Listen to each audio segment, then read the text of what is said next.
Камбажап-Цыбиков. Избранные труды. Часть 17. Культ огня у восточных бурят-монголов. Монгольская народность еще на заре своей жизни заботилась о сохранности в юрте огня. Считалось, что он имеет своего хозяина, Эзена, которому нужно было воздавать почести в виде поклонения и приношения жертвы. Этот обычай сохранился до наших дней. Каждая хозяйка, имеющая открытый очаг в юрте, утром, разведя огонь и сварив первый напиток в виде чая с молоком, с верхнего слоя дэжи, готового чая, брызгает на огонь. Каждый гость, принимаясь за пищу, предложенную хозяевами, сначала отрезает, отламывает или отделяет маленький кусок, преимущественно содержащий жир, бросает его в огонь и затем уже принимается за еду. Также поступают и с первой чашкой, поднесенной араки, водки. Ее немного отливают в огонь, прежде чем выпить. При всех этих действиях приносящий жертву нашептывает или воображает, что он приносит подаяние с какими-нибудь пожеланиями. Теперь нашептывание и пожелания при жертвоприношении большей частью не совершаются, и приношение жертвы обратилось только в простой обряд, совершаемый механически. Не так было в старину. Домашнее утреннее подношение жертвы огня составляло особую обязанность женщины, из которых впоследствии выделялась жрица-шаманка Удган. На мысль о появлении из жрицы огня шаманки наводит самое название шаманки Удган, которое звучит почти одинаково у всех тюркских и монгольских племен, в отличие от названия шаман – кам у тюрков и бо у монголов. Название Удган происходит от слова от, то есть после прибавления к нему название Удган происходит от слова от после прибавления к нему по общему монгольскому языковому закону ган для образования имени женского рода. Слово же ут или от тюркское название огня. Следовательно, название жрицы Удган произошло от тюркского слова «огонь», и появление его было еще в ту пору, когда эти племена жили вместе. У бурят-монголов есть предание, что первым шаманом была женщина, то есть Удган. Слово «ут» в значении «огонь» в монгольском языке исчезло, но оно осталось корнем других слов, причастных огню. Утан – дым, и утха – происхождение от одного огня очага из одной семьи. Утан – дым, свидетельство поддержания огня в юрте, а огонь – эмблема жизненности. Поэтому оставление юрты долго без огня считается ненормальным, неприятным и нежелательным явлением, а поставить юрту с огнем подле своей юрты, то есть женить сына и видеть дым его юрты, утахарха, составляет заветную мечту каждого бурят-монгола. На свадьбе невестка со своими вожатыми, молодыми женщинами кланяется очагу родителей и оживляет огонь, в знак того, что будет поддерживать огонь в юрте новой семьи, членом которой она с этих пор становится. У шаманистов слово «утха» имеет значение «род», происхождение, то есть указывает ту семью, из которой ведет свое начало данный шаман. Так как придается большое значение происхождению шамана, то исчисление «утха» очень популярно. Кроме того, огонь у всех народов является очистителем. С появлением культуры стали отыскивать разные благовонные вещества и сжигать их как очиститель от всякой нечисти. Все воскурительные свечи и травы восточных народов, ладан европейцев, арца, можжевельник и жодо, кора пихты, у бурят-монголов это атрибуты культа огня как очистителя. Простой бурят очищает также вещи простым встряхиванием их над раскаленным углем или головешкой. Продолжение. Цагалган. Обитатели нашей планеты по движению Луны и Солнца в самом начале своей жизни заметили, что через известный промежуток наступает период времени, являющийся буквально повторением предыдущего. Эти периоды времени были сутки, месяцы и годы. Ознаменование наступления нового периода могло быть только в конце года, так как этим как бы завершается один целостный период.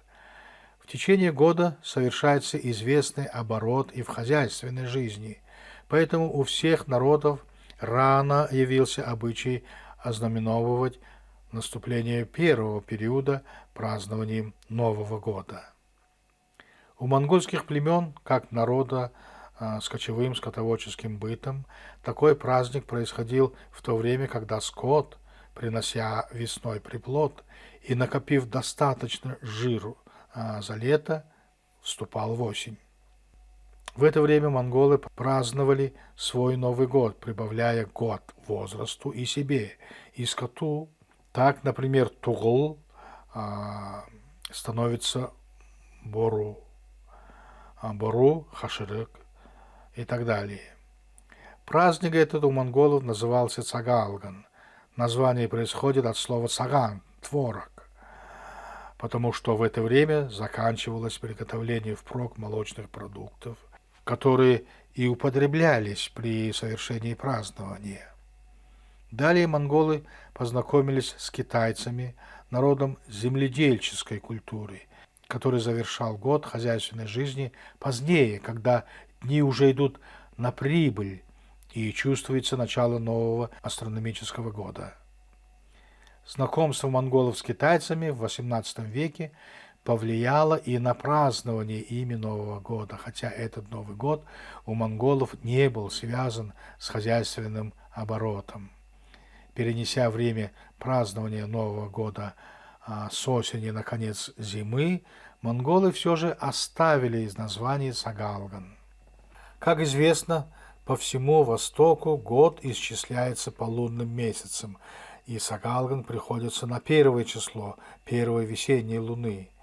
Лунный же месяц, имея 29 или же 1/2 суток, отстает от годового оборота Земли вокруг Солнца на 41 целые сутки. Следовательно, если считать 12 лунных месяцев в один год, то времена года не будут соответствовать астрономическим. Поэтому у восточных народов високосные года имеют 13 месяцев, то есть один лишний месяц. Ламаизм пользуется теми же лунными месяцами. Как религиозное учение он установил в каждой луне 3 великих дня – 8, 15 и 30, и приспособился и к народному бытовому празднику Цагалгану. Приспособление ламаизма к этому празднику выражается в особых торжественных богослужениях 30 числа последней зимней луны, когда в Дацанах читают всю ночь молитву богине Алхаме, небесной деве, которая будто бы в эту ночь ревизует Вселенную. Также ламы установили сжигание накануне 30 числа так называемой дугжубы, эмблемы всех людских прегрешений за прошлый год. Это послужило поводом считать самый Цагалган за религиозный праздник, но это неверно. Напротив, в этот день с рассветом монахи и послушники освобождаются от своих духовных занятий и могут проводить время в развлечениях. Бурят-монголы в Цагалгане имеют свой бытовой праздник – Новый год, что он празднуется равномерно, например, в 1926 году 11-12 февраля, а в 1927 году 2 и 3 февраля. Всецело зависит от всеобщего на Востоке исчисления времени по лунным месяцам. Далее. Шаманизм у бурят-монголов. Глава 1. Происхождение религиозных верований вообще и шаманства в частности. На заре своего развития, вступив в борьбу с окружающим миром, человек встретился со множеством вопросов, неразрешимых неразвитым умом. Он стал объяснять все происходящее воздействием сверхчувственных сил и нашел свое место по отношению к ним. Он занял как бы зависимое от них положение, а потому, чтобы поддерживать свою жизнь, должен был уговаривать, умолять грозные силы природы помочь ему. Если же принять точку зрения, что все в природе может внять человеческим просьбам, то следует признать, что природа имеет те же чувства, какими наделен сам человек. Отсюда у человека появляется воззрение, что все в природе одушевленно, как и он. Такое воззрение называется анимизмом. Все земное имеет душу, земля находится в зависимости от других сил, а место пребывания которых человек находил на небе. Поэтому у всех первобытных людей в большом почете небо. Человек стал считать землю за женское рождающее начало, а небо за мужское производящее начало. Он также рано осознал, что каждый индивидуум есть явление скоротечное. Кратковременная его жизнь не имела бы никакого смысла, если бы не существовало чего-то бессмертного. Это бессмертное он нашел в другом «я», в душе, которая вечна.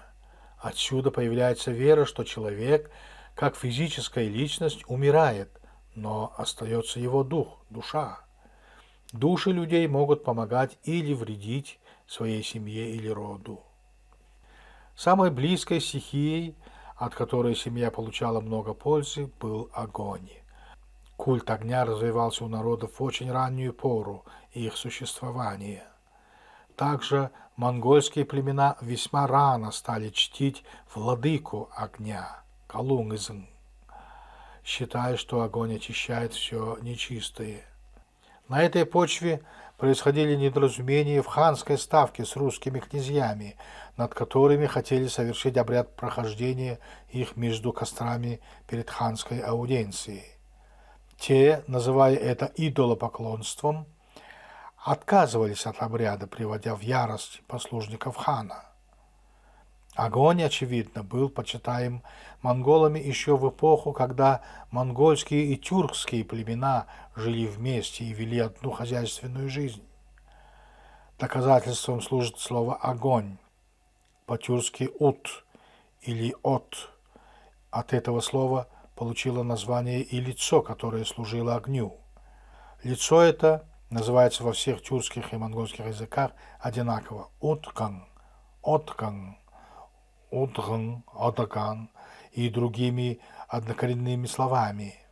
В пользу того, что огонь был главным предметом почитания бурят, говорит тот факт, что старшим на общественных охотах являлся галши, огонщик.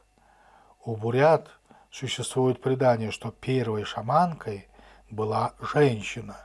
Она различала и видела злых и добрых духов.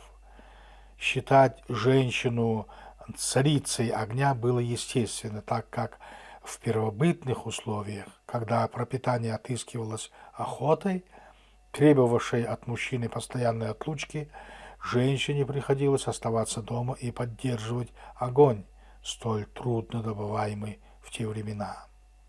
Появление же жреца-мужчины приписывается тому же охотничьему быту бурят.